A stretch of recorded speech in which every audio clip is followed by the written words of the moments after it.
Dang. That was the biggest lightning I think I've ever I wish it would have been seen. recorded when that happened. Okay, we're recording this podcast in the middle of a thunderstorm, but it's just setting the vibes, I feel like. Welcome to Louisiana. Exactly. And welcome everyone's favorite Louisiana husband to the show.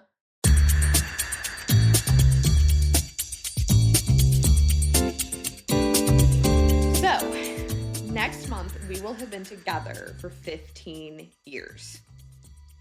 Little less than half my life. Amazing. Crazy. And I was thinking that you being on the show more often, which I am loving and so is everybody else, that some backstory may be helpful. Yeah, let's do it. Right? Because I think it can be easy to see our marriage today and think it's always looked like that. Oh my gosh, it's raining so hard. It's fine. Yeah. It's okay. Yeah. Yeah. That's not the case, right? No, yeah. We've done a lot of development over the years, individually and together. Yeah.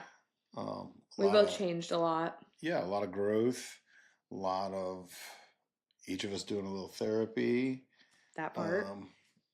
Growing closer to God in our walks. Yeah. And our life looks very different. 100%. Right?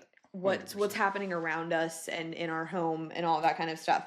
So, we are going to keep quite a bit private. Sure. I think that there's a lot of power in that. I just don't really see the value in airing a bunch of dirty laundry as much as talking about what God has done, what he continues to do, what he showed us. But out the gate, I do think it's worth mentioning our age gap. Because yeah. I think the day that we're recording this, I put something in my stories about I was 21 when we got together. Right. You were 28. Yeah. Yeah. And you were a full-grown adult with a mortgage. You had been in your career for how long at that point? What year was it? 2011 we started dating? Mm-hmm. So I had been in my career for, technically since I was 17, but, right. Yeah. I'd been on my own since I was 17. Let's put it that way. Yeah. You had been financially independent. Correct. And other kinds of independent. I had not. No. Even if I had been since I was 17, that was 4 years. Right, like right. not that long, Right. And so I was great enough that someone as great as you fell in love with me, right? But for sure. Also a lot. Yeah. Is a fair way to put it. Yeah. I think we were both a lot in our own ways. Yeah. We were both a lot in our own ways. So I am finishing up my finals when you and I start dating. Yeah. You are like going to a job and like work, paying taxes and owning a house and all of that kind of stuff. Yeah. But we were we were exclusive and serious pretty immediately. Yeah. Yeah. I think immediately. I don't think either of us were looking around still once we went on our first date. Mm-hmm. Yeah. Our first date was 6 hours long. And yeah. So anyway, we're in very different seasons of life. Yeah. When we start doing life together. And I will say that I think obviously you being the man and being the leader, I really kind of phased into your life a little bit more. I think it would have been kind of weird for you to go the other direction. My friends were still going out and partying and even, like the Christian version of partying, which is really just house parties. Let's be so for real right now. Everybody's getting together and dancing. Mm-hmm. Mm-hmm. Right. Was such a thing. It was a dance party. It was a dance party. There just also happened to be alcohol usually. Right. And there was some tension in the beginning. You and I sat down and kind of mapped this out before we started recording and kind of identified these, I think it was 4 areas that there was tension in from the beginning, that tension did kind of grow into some conflict. Sure. I would say. And that was kind of why I was saying at the beginning that it's easy to look at the marriages that you see. I think with a lot of people that are, in their mid to late 30s and 40s, and they seem just like best friends and they're thriving. And a lot of the time it's like, yeah, because they've been in it for over a decade and they're don't have small kids in the house. We're going to talk about that in a second. And they've done the work and they've put in the effort and they've pushed through the hard seasons. And that was really what I wanted this episode to offer people, kind of some solidarity for people that are in the Sure. same season of life as us, but then also just like, hey, don't like if For you those and starting out, like right or earlier earlier in, yeah. yeah, that like we definitely had We did. rocky years. And I think comparison as a whole is, and we've both had our seasons and still struggle with comparison at Definitely. times. And so comparison as a whole, like, not a good idea. You know, uh, can you look up to other couples and, get advice from disciple from? Be discipled Be, by. be discipled by. Yeah, big words. Um, those types of things, yes. But just looking at and saying, oh, they've got it all together without knowing the whole picture, not a great idea. I've had that experience a couple of times lately where somebody that I maybe was comparing a little bit or even just thought that it was all so great and shiny, and then you get this one quick peek behind the curtain, you're going, what? Once you see how the sausage is made, it's Exactly. tough. It's It tough is. to unsee it. It is. But So this is our version. Like, here's how that goes. And we agreed pretty out the gate when we were talking about it yesterday that communication was a really, really big struggle for us. And if we're honest, is probably now, even though we don't struggle nearly as much, if we do struggle, it's by and large a communications issue. 1000%. Because an external processor and an internal processor married each other, which seems to kind of just be how it goes, honestly. That Well, I think I think that's healthy. Yeah. And you just gotta figure each other out. Yeah, 100%. I think that, for me and for a lot of guys out there, internal processing and not saying a lot, not complaining, not, um, hey, everything's good. Yeah, we're good. We're great. And just nose down, getting things done. That is how we're brought up. That's what strength looks like. And you don't process those things. And that's how I saw a lot of examples as a young man. And I said early on in our marriage that we wouldn't be that way. And still struggled with it. You're like, I don't want to be this, but it's kind of baked in. It is. And, as the man, you don't want to hurt your feelings by saying something. Even if it needs to be said, because Absolutely. It's just the honest truth. Yeah. And what happens is you develop resentment from not expressing those feelings, even if they're going to hurt. And then there's resentment coming from the other side. Sure. They'll like say something for the love, Yeah. Yeah. And I think that was a huge deal that was a really big turning point for us. Granted, that was years in. Mm-hmm. Like we were already at the second house. Yeah. And I remember us sitting down and, talking about it and me saying, okay, I'm going to be more open about how I'm feeling. Now, I still think about it for a while. I'm not just going to go in guns blazing, but I'm going to be more open. And you agreed to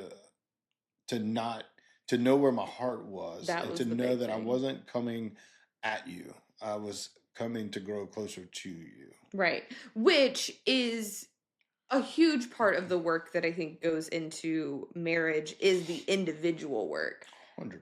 That I talked about. I've done a lot of podcast episodes guest lately, and I think it was on Exploration Marriage, where I was talking with them about the marital impacts of the work that you and I have each done individually, we were talking specifically about in the last year, and that it was kind of like I was so nose down on working on myself. I think I used the analogy of like the log in my eye was so huge. I really was not worried about yours. Yeah. And kind of the same for you. And then it really was like one day, for me at least, I looked up one day and it was, oh, we're doing really well. Yeah. Like, this is way more fun. You actually really are my best friend, and we are functioning in a way healthier rhythm. And it was because we worked on ourselves. Correct. And we both grew in like, at first, young marriage, you're like all these things that we need to talk about. And then as you get older and grow closer together, you realize not as much of that stuff that you thought before really holds a lot of weight anymore. So it's like, yeah, you definitely learn to like let stuff roll off your back a little bit more. Right. And I think for me, it was also what you just said, that we had kind of built, by then we had really built the foundation. You're not out to get me. Right. You're not trying to hurt me. Because we dated for a year, got married 5 months later. Right. And people do that kind of stuff all the time. That's not extraordinary, but it isn't actually an incredible amount of time to build trust. Right. A deep relationship with somebody. And then you're like bringing your own baggage. Right. And so at the time I was very like dukes up. Everybody's out to get me. Right. I'm going to like protect myself with literally everybody. Yeah. Yeah. And I think, learning grace for each other, learning each other's heart. And that took, us growing closer to God together. Mm-hmm. And to understand, like, one, not only did I not communicate, but I wasn't a great communicator. Mm-hmm. Still a process. But, learning to do those two things better and approaching you differently than, coming in just black and white, like, hey, we need to sit down and talk. Mm. And you think, oh, crap. This is a world-ending conversation. And I'm like, so look about the garbage. Something like that. And so it's kind of, you learn to like land the plane a little bit more softly. Yeah, it's all the things, your approach and everything. And so, but the communication was definitely, and still, we're still growing and we're changing. And so our communication is growing and changing too constantly. So I don't think communicating is ever going to be one of those where we're just like, yep, got it. Check. Yeah, I think it depends on our health in the season, our mental health, and, what our walk is looking like. Are we doing all the right things? Well, and one of the things, like, what did that actually look like? Right. And if I look back at that season of life, it was one of us would say something and the other would take it completely in a way that the other didn't mean. And we did that to each other all day long. Yeah.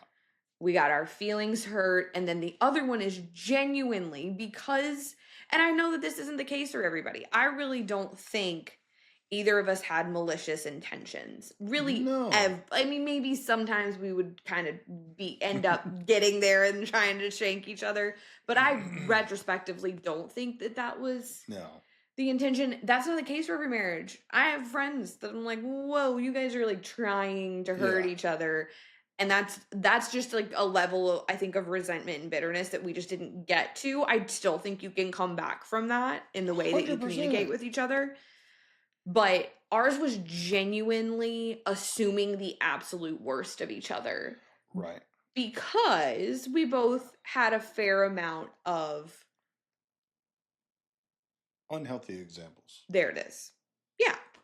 Unhealthy examples. That's a good way to put it. And previous relationships and situations that weren't ever all that awesome. Yep. Because we started dating like 2 weeks after I got out of a very long-term, very unhealthy relationship that took almost the entire span of my college years, that he was like trying to hurt my feelings a lot of the time or doing things. And so it was really fresh, and that was the communication style that I had learned amongst other relationships as well.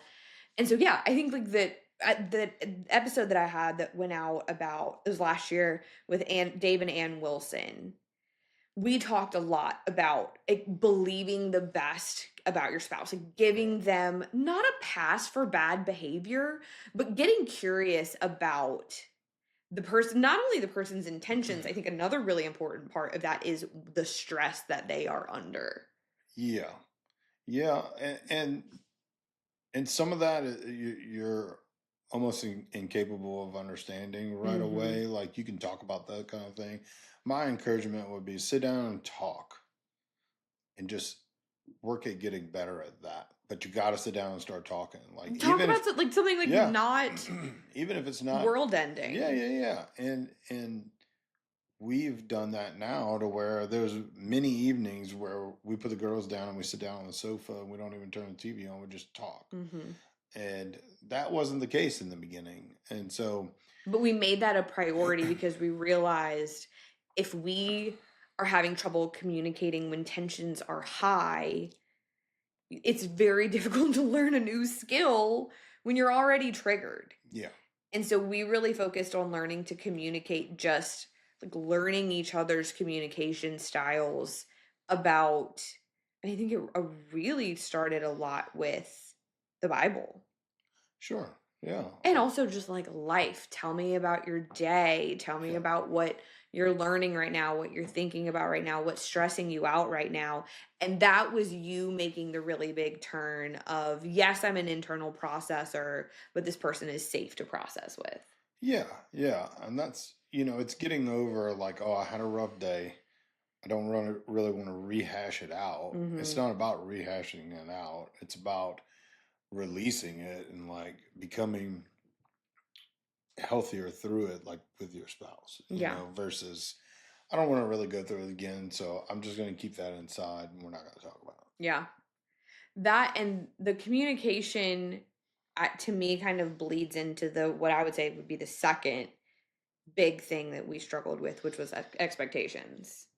it. 100%. That's really a little bit more your Yeah. So, wheelhouse. so um, communication, like I said, has been an ongoing process. For me personally, the big turn early in our marriage was realizing that I had unrealistic expectations for you. In what way? Again, you are brought up in a scenario, everybody's different. And so you may have expectations that are developed that were not purposefully given to you. And so whether it be how your mom acted, how your dad acted, or whoever, some people, their grandparents or whatever raised them, spent a lot of time with your grandparents. And so, you know, men are you look at your dad or your father figure and you say, well, this is how I'm expected to act. And you look at your mom and how they act, and this is how we're supposed to act. And then you look at them combined together as a couple and you say, well, this is how couples react. Mm-hmm. And so all those expectations mound up together.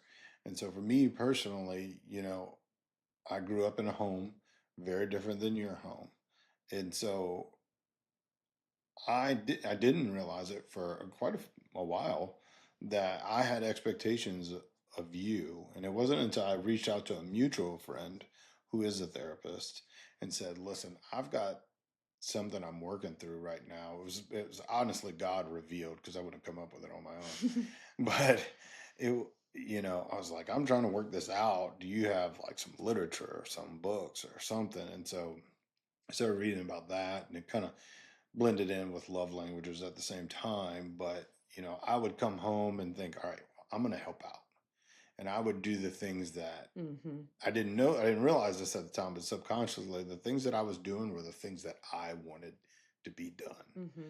not the things that were necessarily helping you out. Mm-hmm. And so I came home and picked up and cleaned up because I wanted everything straight when we had two munchkins running around the house, destroying everything right behind us. Um, you know, doing the dishes, doing whatever. It was mostly picking up. Which is great. It is. I'm not complaining about that. But it wasn't your love language. Right. And it was an expectation that I had of you that I didn't realize. Something that you may notice as you get older is you start having more and more just real life conversations about health insurance. You are asking yourself and others, why am I paying for something that I don't feel like I can actually use? What is this approval for? Why am I not using this for things that are actually helping me feel better and get healthy? And that is why a lot of people are opting out and using things like CrowdHealth. So with CrowdHealth, it is not insurance, it's an insurance alternative where you pay a monthly fee. This gives you access to all kinds of really great things, lower cost prescriptions and labs, a list of vetted doctors. You also get a team that will negotiate your bills for you. And then if something serious does happen, you pay the first $500 and the rest of the crowd steps in and covers it, like a community should exist. And so you can join CrowdHealth to get started for $99 for your first 3 months by using the code Speakeasy when you go to joincrowdhealth.com. That is joincrowdhealth.com, code Speakeasy. Like I said, CrowdHealth is not insurance, but you can opt out of a very broken system.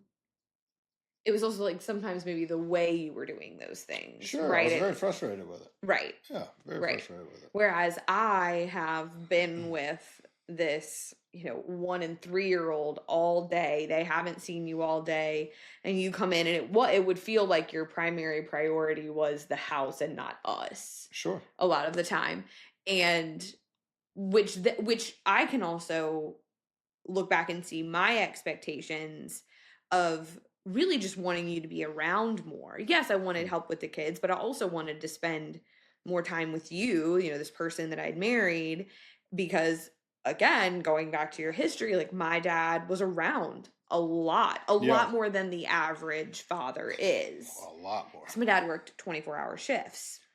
So two days a week. Right. He worked all day. The whole 24. Yeah. And then he was off the rest of the week. Right. I was like, hey, that's not normal. That's not how people work. And to be fair, I was not expecting you to be home 5 days a week, but you were in a season of working really hard. Yeah. To get where you felt like you needed to be and support and provide the life and the home for your family that you wanted to provide and that we wanted to live. And so that was an expectation tension on my end, was wanting you home more. But then when you were home, it was like you were frustrated that I've been home alone all day. And yes, the house is a wreck. And we would get stuck in that cycle of frustration. And that's where the communication piece comes in. And I don't even think we were accurately or clearly communicating our expectations, even though they were like unfair expectations of each other. We didn't even communicate those clearly to each other. And so, yeah, like you said, you reaching out to a friend, what was her response? She gave me a book name, and I apologize, I don't remember what it was. That's been like a lot of years ago. So helpful. It's been a lot of years ago. And it may not have been a book. It was maybe a website that just kind of went through like love languages number 1. And I think it was love languages. Yeah, I think I was reading about love languages and realizing that you didn't have the same love language as me. Yes. So therefore I was placing expectation on you. Yes. That's what it was. I was like, I tell people all the time that love language was really monumental in the shift for our marriage. Yeah. Because you naturally communicate love in the way that you feel love. Correct. And so words of affirmation, girly, is, telling you all of these things and you're like, yeah, that's great. The dishes are dirty. It wasn't just the dishes, guys. But the dishes were a sticking point. The dishes were a sticking point for sure. But that I remember you kind of bringing me along in that love language journey and being like, oh, I think I'm showing you love. Right. Because this is how this is what would make me feel good. Sure. But And that's, like, I think a really innocent mistake. 100%. It again goes back to, like, the intention thing. It wasn't like, "I'm gonna love you the way that I feel love." It was just like, "This is how I feel love, so this is all I know how to do." And we both had to make the effort.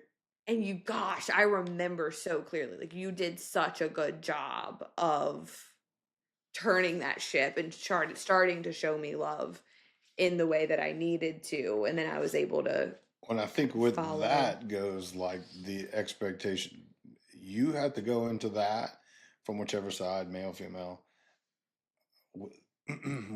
knowing you're going to change and that nothing else might change for a while. Mhm.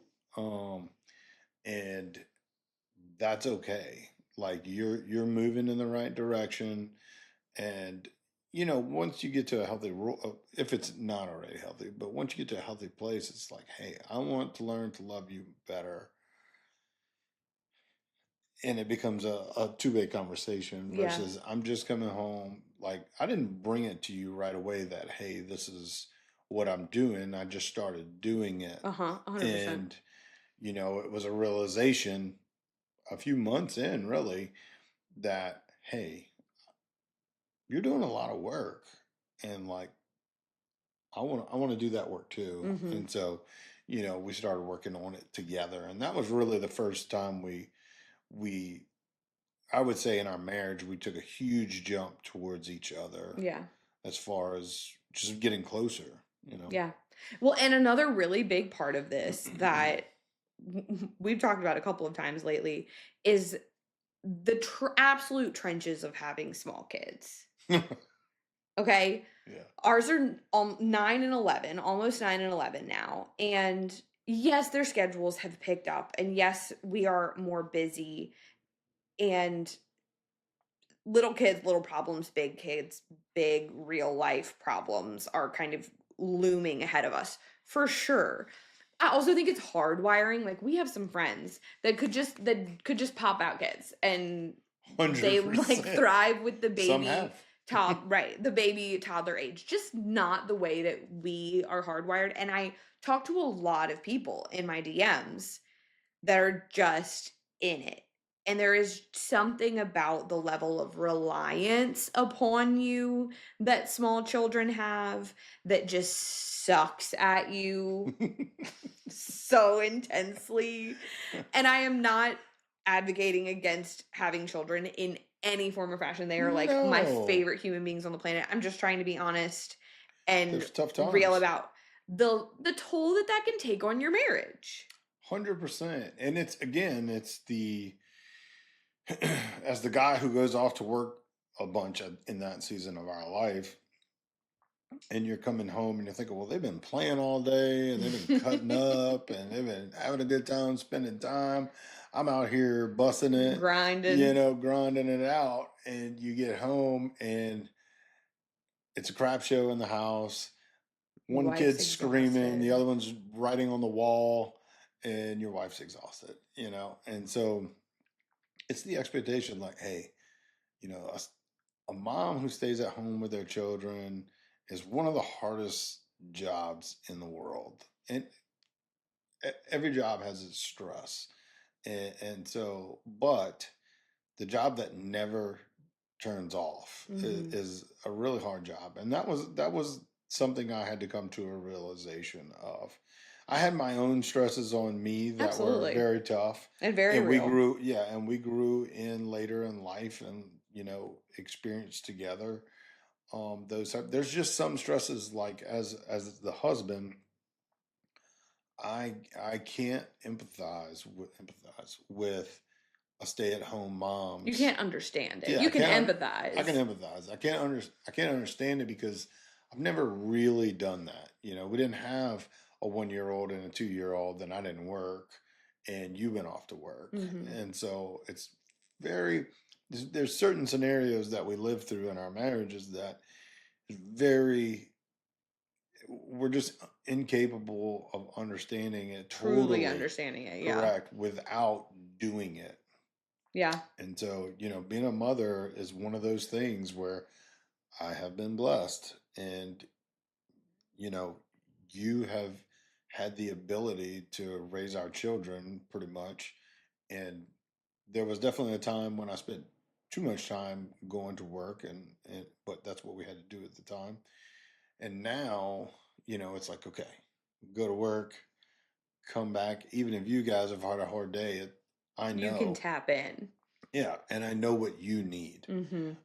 Versus, previously walking in and being like, all right, well, what she needs me to do is pick all this crap up. When really she just needs like 5 seconds with nobody touching her. Mm-hmm. And so, Yeah. stuff like that. Yeah, and I think you also, on my end, can't, it's very difficult to understand the weight of being the sole income. Sure. And there was a short season of our life where and it's incredibly heavy and stressful and a little terrifying, especially if you like haven't quite figured out trusting God with your life, which I certainly had not. I'm not that I figured it out now, but I'm further along in that journey. And so I remember when that changed for us, it being like, oh, this is why he was so stressed Yeah. out all the Yeah. time. And so we talk about often, like, we were really blessed to have a season where we did kind of switch roles Right. a little bit and get to walk in each other's shoes for a little while. Not everybody gets that opportunity. And I'm going to be honest, you and I have we have told other friends, like, I don't know if I would recommend the like, I love the perspective that we gave each other, but I do kind of think in the like natural order of things, I think it's really hard for women to be the sole income, and I think it's really hard for men to not. Yeah. Not that it can't work, I was about to but say that we do know yeah. some folks who it's very well worked for, but generally, it's all about finding your purpose and what your purpose is in. And if your wife is a great earner and is out making a living, and you are at home with your children, but you can't find purpose in that, Mm-hmm. then you're going to struggle with it. Yeah. And vice versa, Mm-hmm. if you're a mother and you're wanting to go out and get a job and you can't find purpose in doing that versus being at home with your children, then you're going to struggle with being in a job versus that. It does. I think it does come down to purpose. But going back to the like being in the trenches with small kids, we get that. And that season really is a bit of a perfect storm. I think it's often early in a marriage where those communication skills and expectations of one another and all the trust and the understanding are all being built. It's flying the plane while you're building it, because now we're bringing these small humans in, and now we're exhausted. Not everybody has a village. We were really blessed that my parents moved here, but the girls were, I don't know, 5 and 5 and 7, 7 by yeah. then, which incredible and so helpful, but we didn't have a ton of help. You were working a lot, and I was actually talking to somebody that has some younger kids not that long ago, and she was asking for advice for those trenches years, and I was honestly like, you have to hunker down and push through.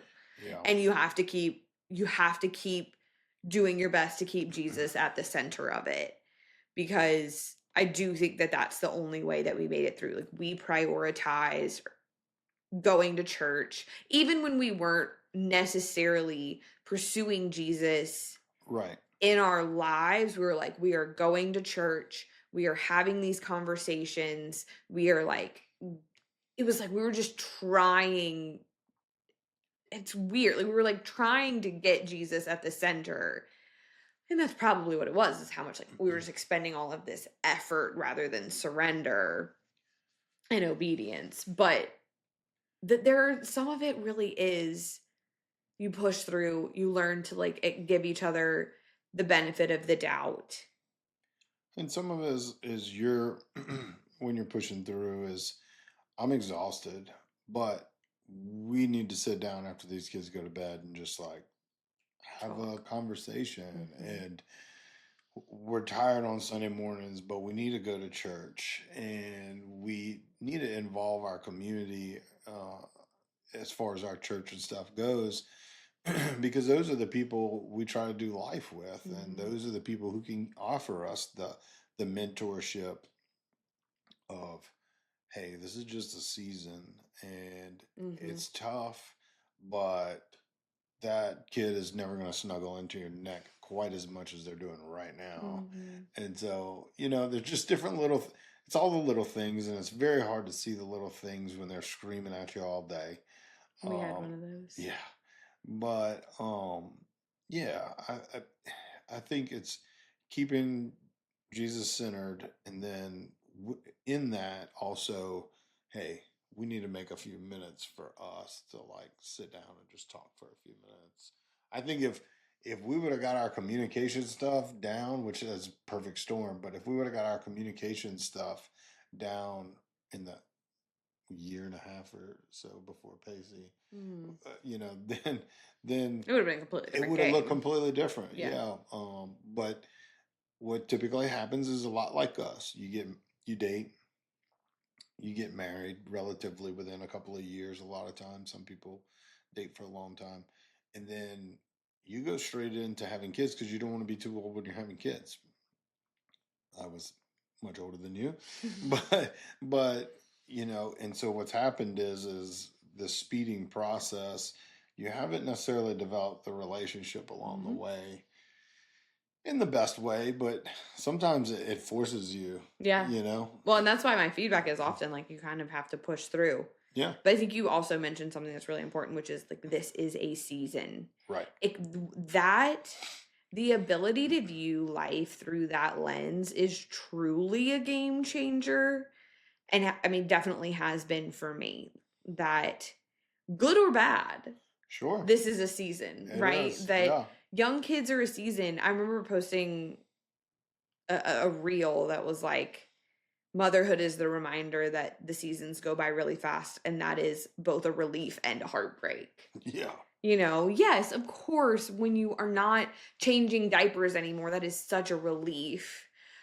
But there's also, you don't have babies anymore. Right. And so when I realized, as far as motherhood goes, that this is a season, that I turned a corner with that, because it was like, these are the investing years. These are the sowing years that I can't wait to have older kids, that we have this deep relationship and respect. That is the hope and the prayer. This is how you get there. Right. And the same thing goes for our marriage. Like, yes, I want to be the, older married couple that everybody loves and looks up to. This is how you get there, despite all of the circumstances around you and in your life. That this season with young kids, with someone needing a snack and a diaper change and getting up 5 times and not wanting to be put down, is a season. And the next one that's coming behind it is going to have its own hard stuff, and it's going to have its own glimmers, but you are not defined by it. Correct. That's, I think, the linchpin is like, you are not defined by the season that you were living in. You were defined by the God that is over it. Correct. And that is not surprised by it, and has intentionally put you where you are to grow you, stretch you, break you, mold you. It really does just change how you view all of that. It does. And it doesn't necessarily, it's not that it makes it easier. No, I don't think it does. It gives it purpose. It does. It gives it purpose, and yeah. 100%. Like we were talking about earlier, like I think that applies to so much more than just your jobs. Like if you believe there is purpose in this season, even though it's hard, I don't think that makes it easier, but I do think it for me, it makes me want to lean in with Jesus more. Okay, what do you have for me here? Yeah. What are you doing? What are you, cultivating? What was that season? A guy that I have known for a long time in my walk, actually told your dad, he was praying for your dad, and he said, Lord, don't let me get through this season without learning what you have for me. Don't let them. My parents were going through something really hard. And that was his prayer, was like, don't let this season end before they learn what you want them to learn. And my dad will tell the story. My dad was like, don't pray for me like that. Yeah. Like at the time, you know. And now he looks at it and you're like, wow. That's what a way to pray. That's beast mode. What a way to pray. Yeah. And that was a little bit of the story of last year for us, was like it being so crazy and being really adamant. Okay, God, what are you doing? What are you teaching us? Yeah. You know, and so, yeah, I think those three things, the communication, the expectation, and the littles, any other issues really spidered out from that. They did. Spidered out from those things. And so, like we said earlier, there are definitely still moments. We had a little bit of a communication rut like last week, I would say. Also, life circumstances. I wasn't feeling great. You had a lot on your mind with work. And there were a few times that we like missed. Sure. We missed the mark with each other. It just looks different now. It doesn't look like each of us getting mad at each other anymore. It's like, dang it, you were saying that, or you know, you were expressing that. And I'm sorry I missed that. Yeah. You know? Let's be real. We get frustrated with each other still. Like, I don't want you to dress that up too much and make it, we're like, oh my gosh, that's so silly that I misunderstood you. No, like, we have absolutely last week got frustrated with each other a couple of times because we thought one was saying one thing and they were saying the other. Of course, I have no recollection of what it was, but I just know that like life circumstances, we misheard, misunderstood each other a couple of times. But like you said, thankfully now our recovery rate is so much faster. Yeah. You know, minutes versus hours or days in the beginning, you know, where you breathe for a few seconds, you're like, all right, okay, no. I know her. Yeah, she wasn't trying to get me. Right there. She wasn't trying to get me. You know, she was trying to express something. Yeah. Or vice versa. And so, yeah, for sure. Yeah. So 15 years.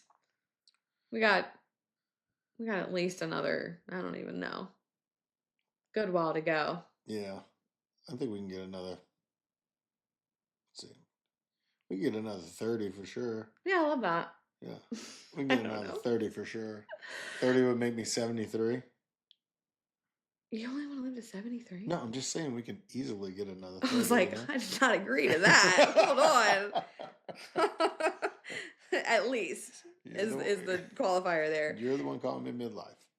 You are midlife, babe, and so am I. I don't know how else to express to you that 43 is midlife. Yeah. It is. I guess that'd be 86 if it's right in the middle. Sure. Yeah. Anyway, if you like listening to Jeremy on the pod, 2 episodes that have come up a lot just in DMs that people have been asking for lately is episode 402 was our 2025 recap. Look what God has done. Just us talking about God radically changing our relationship with God. And then we did talk a bit about like how that impacted our marriage. And then episode 294, which was a while back, is all about how you got on board with homeschooling. And I get requests for that episode all the time, so I went back and pulled that one up. But yeah, thanks for being on the show. Thanks for having me. I love you. I love you the most.